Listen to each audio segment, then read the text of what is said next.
Deku had the Hazbin Hotel Quirk, Part 2. It's I, Wacky Anime What If, and I hope you guys enjoy this video. Okay, so it's been the next day after Midoriya found out that he does have a quirk, and he was able to summon angel dust. And he was able to go into this hotel-looking place, which he wasn't exactly, livid about, because he met this creepy man with antler horns, looked like, and deer ears and a deer tail. Kind of gave him the shivers. But anyway, he's just drifting off to sleep again because he's still exhausted. And he's thinking about the hotel, and all of a sudden, he hears a sound in his room, and he just opens his eyes because that was like a loud sound, like a whoosh sound. And he sees there's a portal in front of him. Like in front of his room, in front of his bed. And all of a sudden, Midoriya's like, what the hell is that? And he's panicking. He's just very panicked right now. And all of a sudden, Angel Dust's head pops straight through the portal and says, "Oh, hey there, kid.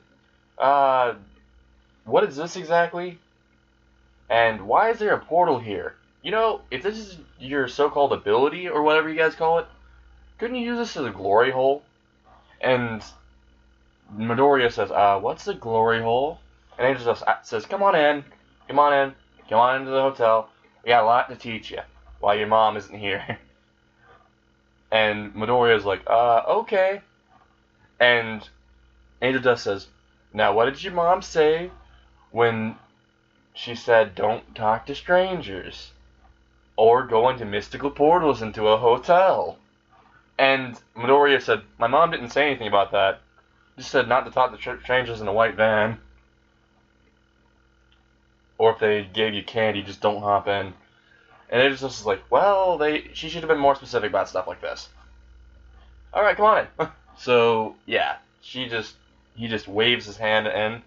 And Midoriya just walks into the portal. Portal closes behind him.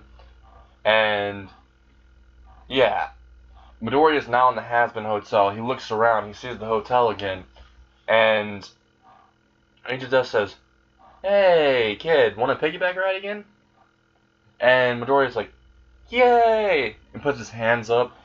Angel Dust just gives Midoriya a piggyback ride around the hotel. And Husker, who's at the bar, currently is drinking booze, not really paying attention, and all of a sudden sees Angel Dust with a kid on her back. And he's like, exactly what the fuck is that? Why do you have that fleshy thing on your back? And Angel Dust said, this is a kid. And Husker says, there are no kids in hell. Well, aside from certain ones. But anyway, why does he look like he's alive? He is in some demon form or something. And that's quite odd. And he's not in some type of other form or altered. Is he alive? And then Angel Dust just says, no, let me just explain. You see, this kid has an ability to teleport here. And teleport some of us to the living world. Well, mostly me. I have another one that managed to get there currently, but I think it's probably going to work with everyone. I don't exactly know. But anyway, it's fun as hell. Plus, this kid's actually pretty cool. And he just gives Midoriya a head pat. Midoriya does not know how to feel about this. And Oscar's looking at Angel Dust and says, I thought that some of Mr. Herbert rubbed off on you. What are you gonna do with that kid, though? And Angel Dust says, no, not like that pedo, Mr. Herbert. And all of a sudden, they hear a knock at the door of Hazbin Hotel. And Midoriya says, aren't you guys gonna get it? And all of a sudden, they hear a voice at the other end saying, I smell little balls. Yes, let me in. And all of a sudden, Angel Dust is like, we gotta hide the kid. The Herbert radar. And like she pulls out a radar in her pocket, and it was Herbert the pervert. And Angel Dust was like, oh hell no, we gotta hide this kid. And she like yeets Midoriya. she legit yeets Midoriya away. And Midoriya's like flying through the air from the launch, and all of a sudden Charlie just catches Midoriya like a football and just starts running because Charlie heard that Mr. Herbert was here and noticed the kid. She immediately just started running with him, ran all the way upstairs into a room, and yeah. So Midoriya is wondering who the hell is Mr. Herbert in his mind, and Charlie is like, ah, you don't know who Mr. Herbert is. Well, yeah, I hope you don't have to find out. That's what she just says, and she doesn't really say that much after. It just takes Midoriya to her room. And Midoriya sees that her room has tons of posters of unicorns, rainbows, smiles, and blueprints all around about the happy hotel, which Midoriya sees it's very cheerful. And he's actually smiling, saying, "Hey, Charlotte, you got a nice room." And Charlie is like, my name's not Charlotte. It's Charlie." And Midoriya's like, "Sorry about that. But anyway, I can see the positivity just radiating from you." And Charlie and Midoriya are just talking. And scene cut, Angel Dust opens the front door and sees this old, wrinkly man with this cane. Not even cane. Yeah, he has a cane this time. With this cane and some blue robes and some flip-flops with some white pants. And has this old dog next to him. And Herbert, the man known as Herbert, talks to Angel Dust saying, I smell little boys around here. Can you tell me where they are? After all, I'm a guest at your hotel. And Angel Dust is like, we cannot let him find out about this kid that came here. And Angel Dust is like, oh, there's no kids. And Herbert the Pervert's is like, I'm gonna tell you this once. I like him, and I want him. We can do this two ways. The easy way or the hard way. The choice is yours. Just says that to Angel Dust. And Angel Dust says, listen here, old man. There's no goddamn kids here. And if you don't get out, I'll get our bodyguards. And all of a sudden, Herbert's like, Wrong answer. and all of a sudden, white vans appear all behind Herbert the Pervert. And they have all separate versions of Herbert the Perverts. And Herbert the Pervert just says, Army attack! and Angel Dust just pulls out a Tommy gun and starts shooting. There's shooting going on, there's battle commencing. All the Herberts are trying to get into the hotel. And Angel Dust is trying to blast them away. But there's way too many of them. There's like an ocean of them now. And all of a sudden, one of the Herberts get up close to him, and just pulls out of his pocket some syrup. And he says, You're gonna have some sticky syrup. And just sprays Angel Dust in the eyes. And all the other Herberts literally just jump onto Angel Dust, holding Angel Dust down. And Herbert the Pervert just walks in, and Husker's like, Mr. Herbert, could you refrain from, violating our staff? And Herbert's like, No, I don't go that way. You're too old for me. And Husker's like, you know he's only like 20, right? And Herbert's like, Yes, that's too old, though. For these old bones. and he starts going up the stairs in the Hazbin Hotel. And Husker's like, alright, gotta call Alistair.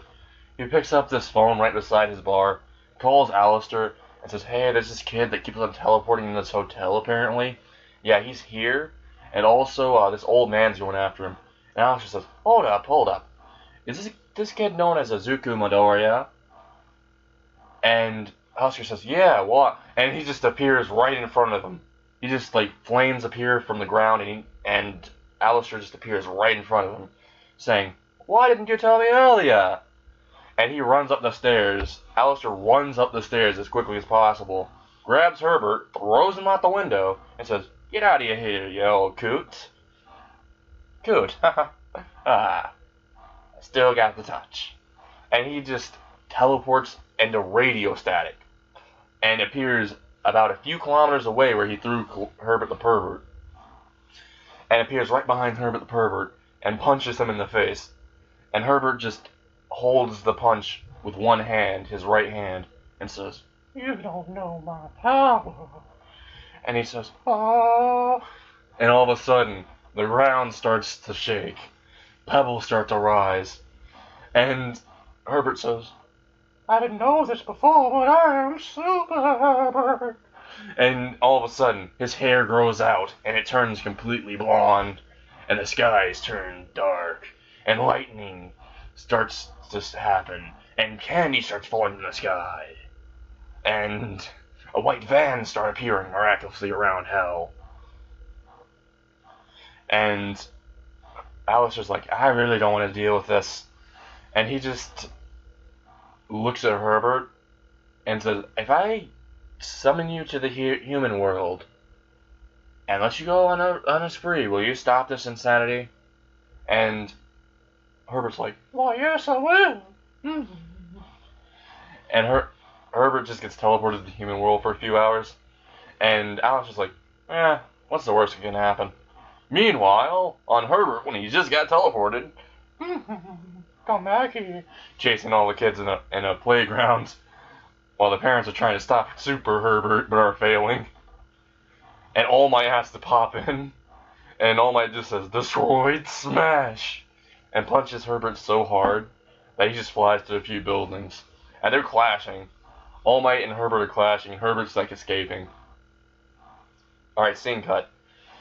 So, Izuku is still in Charlotte's room talking to Charlotte, and they're making a song together. They're singing together. They're doing a little duet. And all of a sudden, they hear a knock at Charlotte's front door, and Charlotte just like looks at the door in horror and is like, "I don't have the Herbert radar. I don't know if this is Herbert the pervert or if it's angel dust." And he opens the door, and Alistair's like, "Hello!" And then he closes the door and says, "Izuku, I think you should probably go. The radio demon's there, and I think he's wanting to make a deal with you or something. Don't trust him. And bye." And as soon as she said bye, Izuku already knew to leave, so he just created a portal in front of him and just walked through it. Because he figured out how to make it like an hour ago. And it was just to imagine the Hazbin Hotel, and you could teleport there now. The reason why he was able to do it before, without, having a portal, was only because he was between life and death. That's the reason why his quirk activated in the first place. So yeah, Izuku just walked through the portal, and the portal just closed behind him, and Alistair just kicked down Charlotte's door and said, "Ah, the kid left. Ah, I just wanted to say hi to the chipper fellow. Maybe tell him about the stock market crash of 1929, and maybe make him some jambalaya for his troubles getting here. Why'd you have to shoo our guest away so quickly?" And Charlie just looks at Alistair and says, "I know your game, Radio Demon. I don't know what you're trying to do with this young kid, but I'm not going to let you get away with it."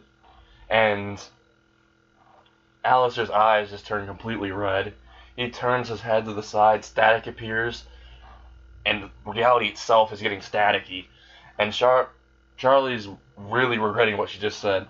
And Alistair said, "If I wanted to do something to the kid, I would have already done so." And he just starts laughing maniacally, saying, "But the thing I want from the kid is something different. I'm not like that old man Herbert. Or Overlord Herbert, as they call him." And, yeah.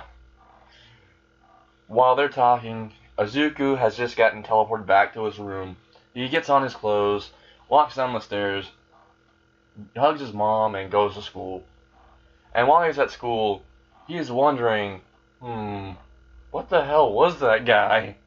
And who the hell was Herbert? And right when he's heading back to school, he goes in, he gets into his classroom. Bakugo is flashing his quirk off again, and he's looking at Midoriya and saying, "Hey, Deku, even though you have a quirk, it's still useless. Even though that spider creature thing appeared, it's not that good because summoning quirks are always useless. Because that means you'll be forever useless. You just let other people do stuff for you. And Midoriya's like, but don't you let your quirk do the stuff for you? You don't actually do stuff on your own. You just rely on your quirk, though. Midoriya retorted. Enraging Bakugo, and Bakugo started flying towards Midoriya. And Midoriya accidentally summoned Alistair.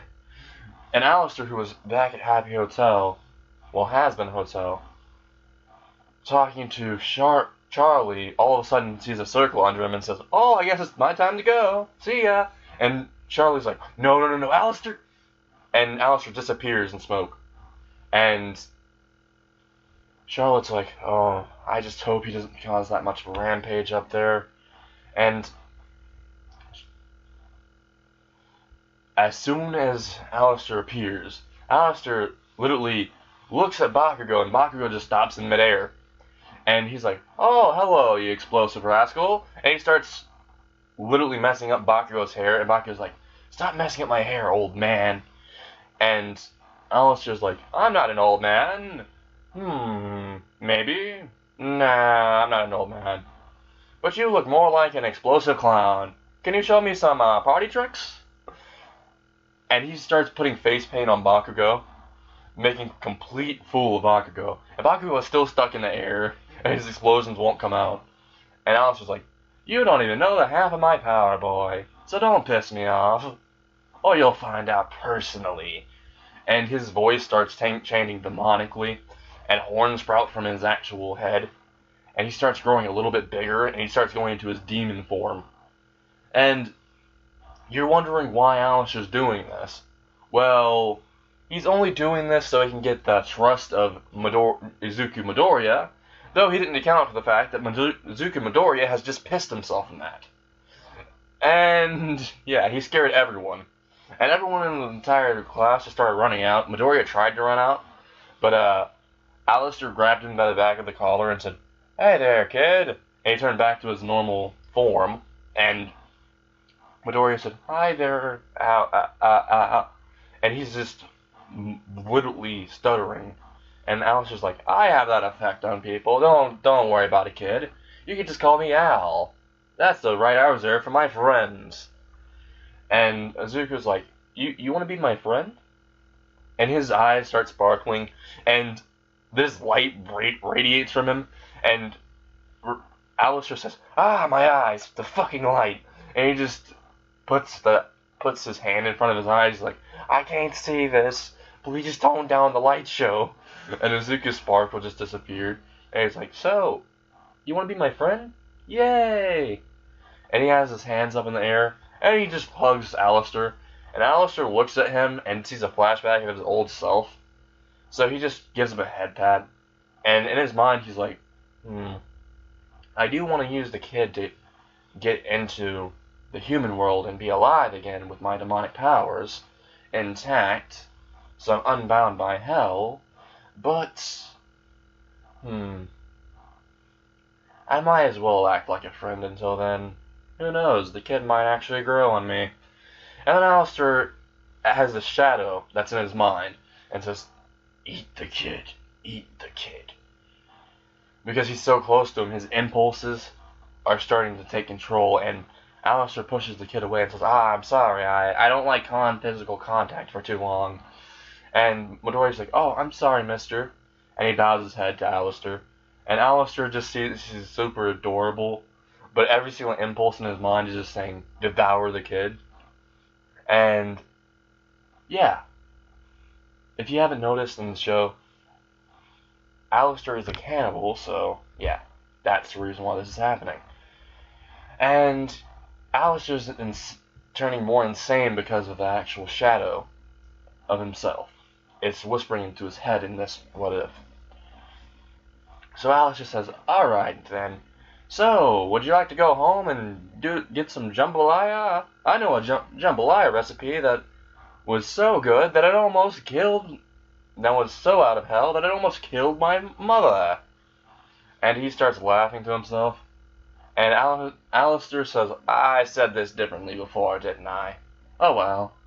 And Midoriya is laughing at Alistair, and Alistair just starts, head patting him, starts reading him stories in class while everyone's just on the outside, even the teacher outside the door just looking at them in fear. And the teacher shit himself, and you can literally see the shit streak going out of the actual classroom. And Alistair cleaned it up, though, with magic, but it was very funny. And, yeah, Inko was called again because, well, that terrifying thing appeared. And when Inko appeared, well, she saw Midoriya sitting beside this man with deer ears and a deer tail and a red suit with looks like a radio staff thing on his side, reading Midoriya a story.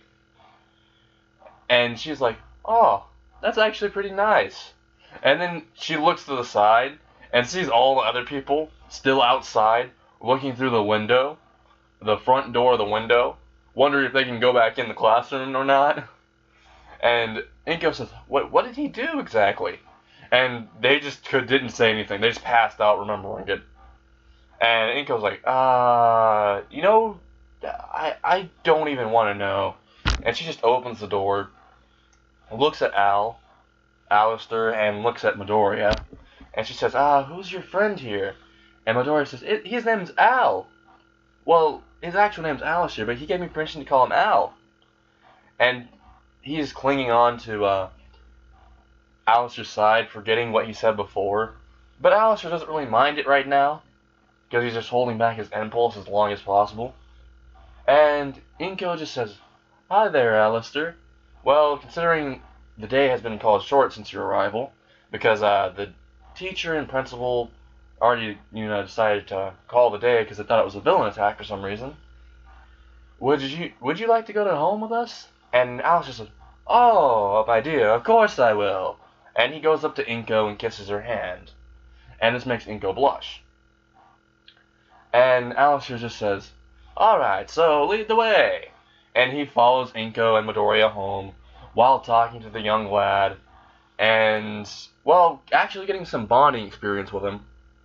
And once they get home, well, let's just say Asashi is in the house, and he is drunk and crazed.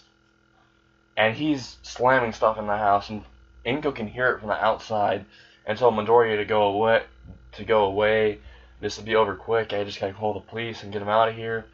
And she opens the door because she left her phone inside, and she's trying to go to the phone that's in the kitchen, but Asashi sees her and slaps the shit out of her, and she falls to the ground. And Asashi says, oh, you stupid bitch. How's it with that useless, quirkless, pathetic child? And Alistair and Midoriya are already in the house, and Midoriya, seeing this, runs up in front of his mom and says, don't hurt my mommy. And Masashi's like, or what, kid? And he starts punching and beating down on Midoriya. And Alistair, who's watching this, is starting to have flashbacks, and he's getting enraged. Static is appearing everywhere, and Hasashi can see this. And Midoriya has been knocked out due to all the pain, because Hasashi has been beating on him for about 5 minutes. And the radio demon was in shock for the 5 minutes. And Inko was on the ground from the first hit, which gave her a concussion and knocked her out, because she hit the side of a table in their living room. Which, yeah. Midoriya has been beaten entirely by a belt, by his bare hands, in the face, the stomach, and in the legs, and has been thrown around the house for the 5 minutes. And if you're wondering how he did all this in 5 minutes, he has a super speed quirk in this one. And Alistair just looks at Hasashi and says, oh, you done goofed. And he grabs Hasashi, turns into his Wendigo form, his demon form, and lifts Hasashi in the air and says, any last words? And Asashi says, no, no, no, no, no, no. What are you? And he's screaming this, and he has tears in his eyes, and Alistair's fingernails are digging into Hasashi's skin, and they're festering his wounds by digging even more into his old wounds when he was a hero. And he's literally crushing him. His organs feel like they're about to pop out. His mouth is bleeding. His eyes are bleeding. And Alistair says, I hope you taste like venison. And he starts munching down on Hisashi. You can see the shadow outline of him ripping Hisashi to pieces and devouring every single part of him. And you can see the blood on his coat after he's transforming back. And he merely disposes of the rest of it by using flames from hell, and just burns up the ashes without burning anything else. Burns the rest of the bones. That was the only thing that was left. To ashes. And Alistair says, you don't really taste that much like venison, but I presume it would do. Wake up, Midoriya. And he starts slapping Midoriya in the face. And Midoriya is getting slapped like how All Might slapped him before. And Midoriya just wakes up and is like, Al? What happened? And Midoriya remembers what happened to his mom, and he starts running to his mom. And his mom is bleeding from the head, from the ears. And Midoriya's like, Mom, wake up. And he starts to call the hospital. He goes to the kitchen, grabs the phone, and starts calling the hospital. And the ambulance arrives, and Midoriya and Alistair both go, because Alistair, he feels guilty because he didn't jump in sooner because of, well, him having these flashbacks and the shock moments. And he is starting to have more flashbacks as soon as they get to the hospital about his own mother and how his own abusive family was. And he starts feeling bad for Midoriya, and he starts to actually see Midoriya as a mini version of himself. And Midoriya is in the hospital bed and had just received the news that Inko might not make it. She's had a brain tumor, and the impact may have caused the tumor to expand, or may have caused a certain amount of bleeding, which could lead to the tumor either expanding, or the tumor just taking control, or her actual head could start to break down. The nerves in the brain could break down. She could either be a vegetable or she could die from this. And as soon as Midoriya heard this, he ran up to his mom's hospital bed and started crying right into her shoulder, saying, No, Mom, you'll make it, right? Mom? And he had desperate, hopeless eyes, and tears were threatening to come out. And Alistair just couldn't bear to witness this. And as soon as the nurse left to leave them alone, Alistair walked up towards Midoriya and said, Cheer up, boy. I can help you. And Alistair knows this is the perfect time to strike a deal with Midoriya, but for some reason, his heart just says not to do this. Even though he's done all the criminal, most evil deeds you can think of, almost, he can't really do this to a kid.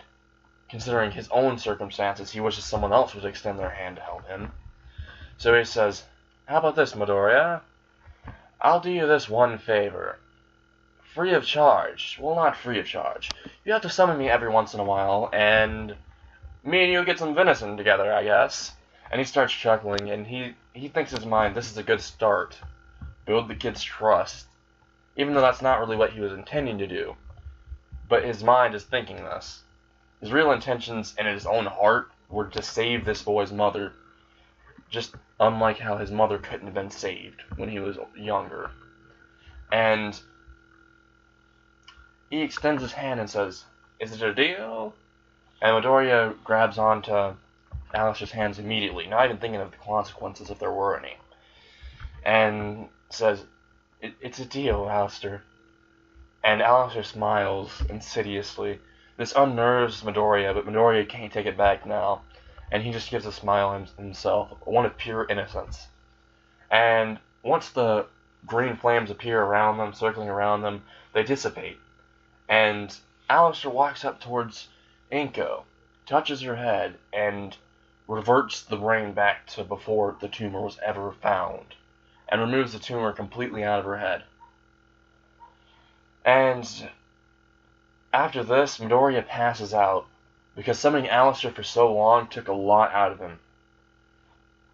Alistair said, "Oh boy, it looks like you're very tired, boy." He picks up Midoriya. Every impulse is saying to devour him, but he doesn't want to do this. He teleports Midoriya into his room in his house and places him down on the bed and says, "Good night, kiddo. After all, you're quite entertaining yourself. I'll be around a lot." And he still laughs before going back down to hell, to the Hazbin Hotel. And that's how this episode of Part 2 is going